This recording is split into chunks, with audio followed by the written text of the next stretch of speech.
Martial World Teyvat Chapter 2b Fanfiction by Azazyel. So should I just call you a captain or something? I asked wryly as the guard captain led me through one of the major Liyue governmental buildings that apparently held her boss. In response to the question, the guard captain looked behind himself at me with a bemused smile and he just snorted as he turned back around to keep walking through the large building. Yes, young man, that's fine. However, do remember, here in Liyue we do pay attention to social norms, and pay respect to others when the situation calls for it. He said, reminding me of how face-obsessed people were in this culture. Either way, I nodded, and although I wanted to ask about the distinction between martial arts and cultivation, he was obviously in a rush, so there was no time to actually talk to him as he quickly led me into a section of higher-end offices. And finally, he led me to an office that was closed with a set of thick wooden double doors. Allow me to run over the situation with my leader right quick. Remain here patiently, don't move, he said, taking a breath, and as he knocked on the door a feminine voice rang from the door to come in, and the man opened the door and stepped inside, leaving me outside the room to my own thoughts.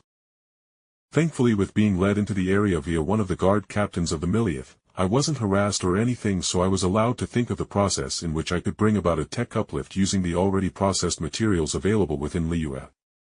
And I came to the conclusion that using a large collection of jury-rigged solar cells or steam power would be the best method I could really use until I could get a hold of cultivation methods of creating lightning or fire via some magic rocks or seals. Maybe I didn't know how that shit worked here yet at all, really.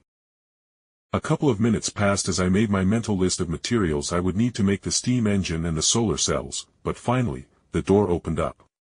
And the previously proud captain walked out with grim purpose as he spoke hurriedly.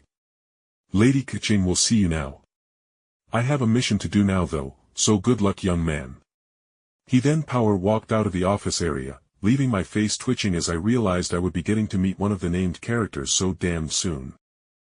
I took hold of the door handle as a bit of nervous energy filled me before I realized that acting weird was going to just make my life more difficult, so I just took a breath and mentally reset so I could turn the door's ornate handle and push the heavy door open. Kaching seemed to embody the color purple but was done tastefully.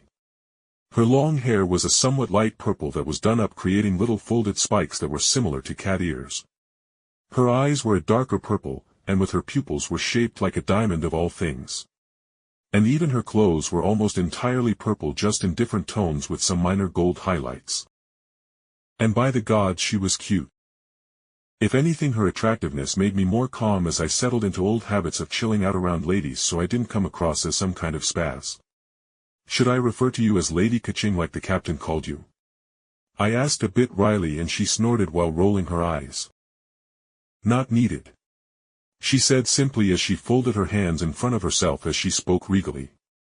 You are not subordinate to me. But in either case, let us get down to the details. My subordinate shared the information you gave, and I am inclined to believe that information as the Ling clan's actions and reputation has fallen greatly in the last few years. Kaching spoke before one of her hands left their folded together position so they could tap her well-aged wooden table.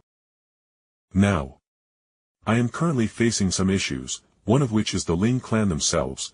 They were once Liyue's best clan of arms and armor forgers, but since their scions have left to become cultivators and martial artists, their standards for forging have dropped into the gutter due to their actual clan members that would have learned the secrets and techniques of their long history have all but abandoned the craft, leaving only outsiders they pull into the clan that will never learn such secrets to forging their previously vaunted weapons.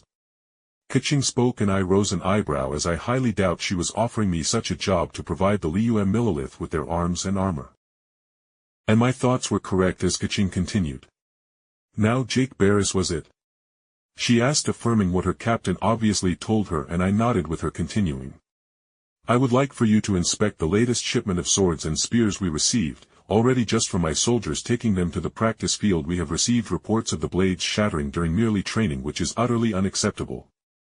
She snapped with frustration clear in her voice.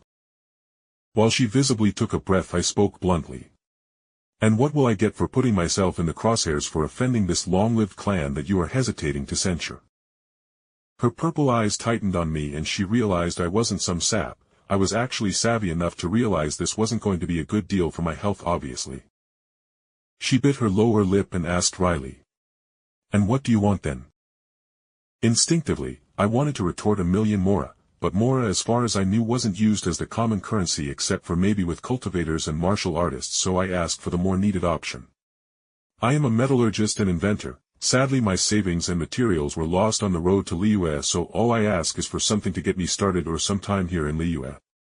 Even a room in a hotel or inn for a week or 2 would be enough for payment. I answered frankly and she nodded with a small smile. Ho, an inventor from the regions of Mondstadt or Fontaine from your complexion and dress? She mused, looking me up and down before she asked with some interest in her voice. And what kind of inventions have you created, and what of course? What value can they bring to Liyue? She asked, and I looked at the candles filling the room with a bit of a stuffy air and I pointed at them. Lights, I can bring you lights for inside during the day without any magical cultivator nonsense, purely mortal science. Other than other conveniences, I am also versed in making special weapons that don't require cultivators or martial artists to use them. I explained briefly as I didn't know how cultivators use their magical tools. Nor the jargon, like if they use chi, ki, or spiritual energy. At my answer, Kaching rose an eyebrow before she shrugged and held out a hand. Do you have proof of your inventions, blueprints, prototype, or even a finished product? She asked, and for a second I paused as I considered how to answer the question before I finally nodded as I took out my notepad that I got with the spare change that the caravan driver gave me for helping him unload some stuff. Along with the notepad, I began speaking. I would also like to know Liyue's laws on mining and resource extraction in general, for when I do get started on my work. I said as Kaching's eyes widened in confusion as she looked at the arcane secrets of chemistry, atomic symbols of different elements and how they combine to make new elements, as well as the process in which I could finally get into satisfactory technology to begin mass production. Her eyes widened at the sight of the things like the biomass burner, and other things, but eventually, she bit her finger in deep thought as she muttered. And these things aren't magic tools which run off of spiritual energy or a martial artist's ki? She questioned to herself, and I smiled wryly. Kaching, would you like to see a miracle? I asked, and when she blinked in surprise I took what looked like a little copper letter opener on Kiking's desk and I began rubbing a strip of silk across the flat of the blade very quickly and then told Kaching.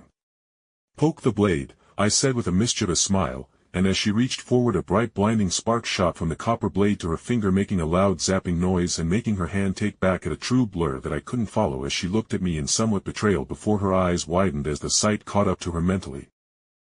You know of secrets to capturing lightning without a grand array? She questioned as she went to poke the copper blade again after I stopped rubbing it with the silk ribbon, and she shuddered as another smaller weaker shock rang out and I nodded. You can say that indeed. And then I blinked as Kaching took up the blade and it was instantly coated in a crackling storm of purple lightning from her using whatever supernatural powers she had. Granted, I couldn't see the back of her neck where she typically had her vision mounted on her dress in an accessory, but there was no telltale glow coming from a vision glowing from being used. My introspective thoughts on visions were cut short as she spoke with a hum. Interesting indeed. For a couple of moments I could channel my lightning through the blade much more easier than usual, despite this not being a treasured metal for cultivators and martial artists. I ran the thoughts through my head, pondering if she was actually making a positive/negative charge which would allow it to more easily flow within the metal that briefly had its own static charge before her own naturally producing lightning overwhelmed the native charge.